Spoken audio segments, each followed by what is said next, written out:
So I had a look because of the demise of Bruce Glover, who played Mr. I've got to get this right because I know it's Mr. Winter, Mr. Kid, but I sometimes wonder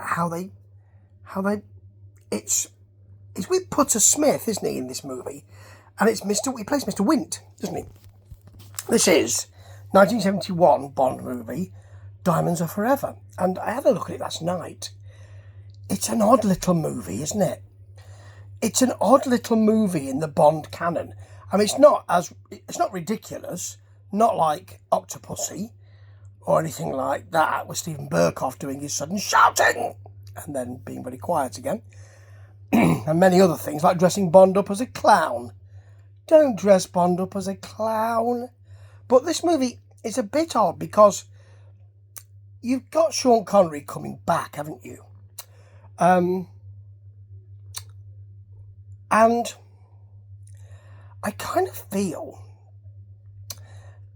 that it's out of step. I mean, you're introducing another Bond, aren't you? You're introducing another Bond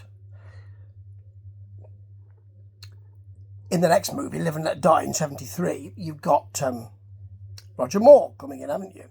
And you've got the sort of voodoo blaxploitation, if you like, kind of movie.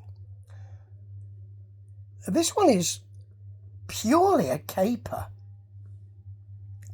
That one does something that's Live and Let Die does something that's cultural, and in a way, so does this.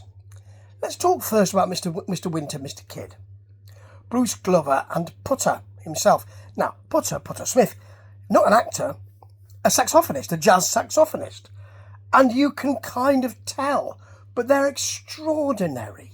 They're hitmen in the employ of Ernst Stavro Blofeld, played by Charles Gray. More of that in a minute. But it should be great with Charles Gray, shouldn't it? It should be ideal with Charles Gray, that urbane, lovely vocal. But the plot doesn't help him. It's a bit too much hokum. Anyway, back to Mr. Winter, Mr. Kid, who are sadistic killers who really enjoy themselves. When they kill the comedian Shady Tree, extraordinary name, they have, in a deleted scene, a prop gun that just says bang before they shoot him. And there's a lovely moment where one of their bosses comes out and says, we haven't got the real diamonds yet, we need him alive. Oh, that's such a shame. Worse that effect. Most unfortunate, I think they say. So Putter Smith is not an actor. He has an extraordinary look. He has an extraordinary no hair on top, long hair at the sides and the back look. And he's got an extraordinary tash. And Bruce Glover is smaller and neater and really enjoys the playing of this. They are sadistic henchmen and sadistic killers, but with a real floridity. And what they are also is, and it's never really mentioned, but we see them walking away hand in hand. They seem to be in a relationship. It's fantastic, because at no point do we have to say, look at these two, look at these two, look at what we're doing with these two. They never ever have to say that. You are going to have some cultural gender moments in this movie. More of another one in a minute, but back to Mr. Winter, Mr. Kid. Extraordinary. And, you know, Mr. Wint likes to... Bruce Glover was Mr. Wint, wasn't he? Yes. Likes to wear perfume, and that's part of the plot. There's a lovely moment where the Tiffany Case, fantastic name. The names here are wonderful. More of this in a minute as well. Played by Jill St. John, is they see her onto the plane, and Mr. Kid says, she's very attractive for a lady. And Mr. Wint just stares at him, really, how dare you, really jealously. And Mr. Kid just, ha ha ha ha. It's great. It's beautiful. You've also got a denouement scene where they have a bomb surprise. They bring in a kind of big cake, which is not really it's got a bomb in it. It's actually just a piece that you put over a big bomb. And when Bond realises who they are, Mr. Kidd lights 2 kebabs and comes at him with 2 lit kebabs. It's extraordinary. It's a beautiful thing, and it's almost as if it doesn't really matter. And what they do here is, it's a really fun and funny movie. There are some lovely moments. I mean, there are the moments that you'll remember and you probably couldn't get away with now. You know, my name's Plenty. Well, of course it is. Plenty O'Toole, named after your father, perhaps. All of that. There's a lovely moment as well. This is great, where you have Bond, going to Blofeld's.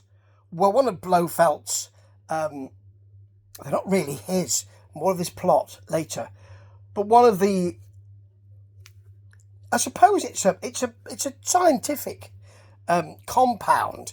But in that scientific compound, when James Bond is being chased, they have a sort of, it seems like a TV show set on the moon. And so they've got 2 astronauts who are very, very slow, and you've got Bond running through. Get him, and he's running at normal speed, but the 2 astronauts are really trying to get him slowly.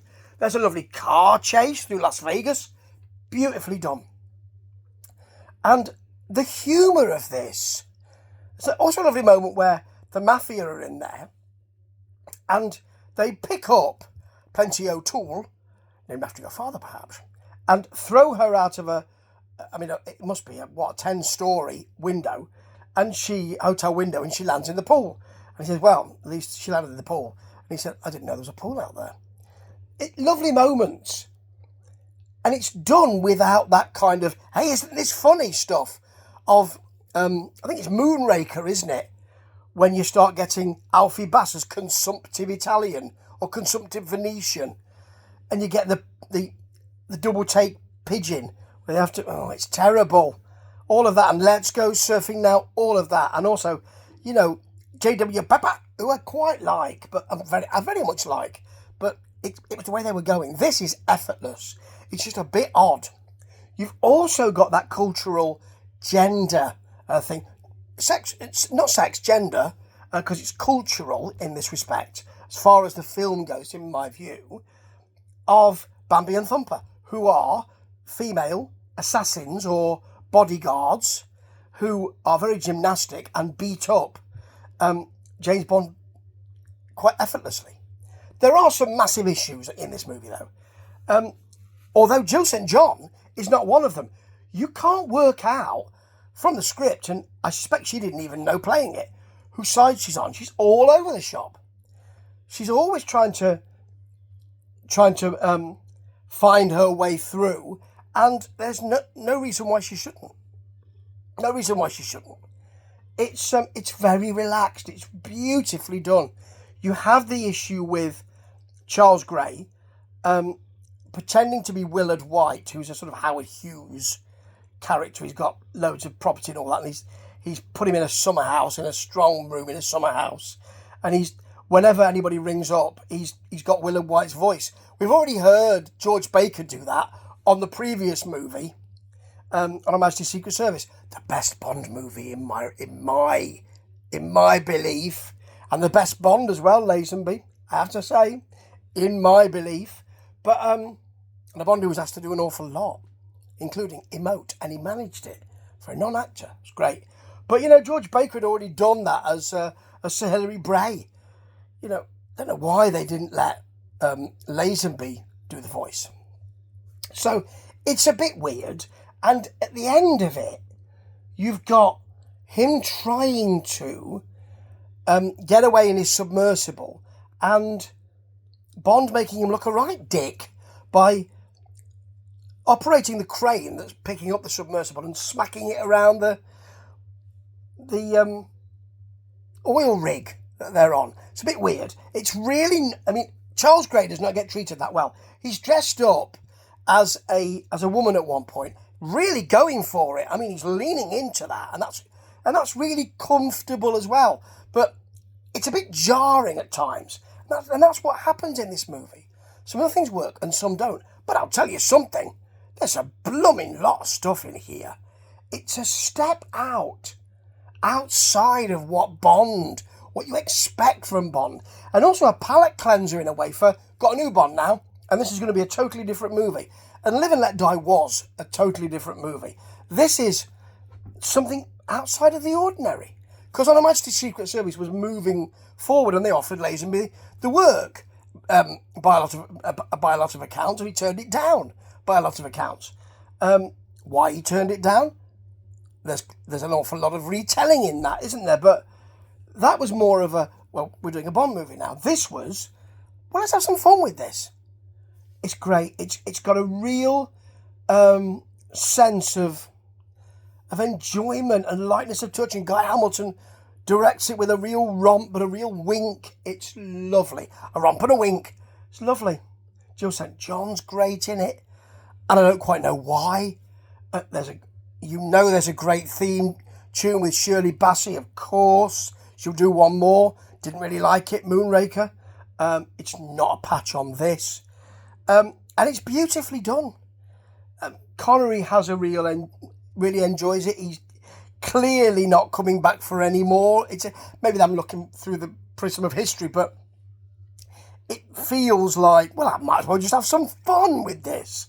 It made a load of money, and why wouldn't you? Why wouldn't you watch this?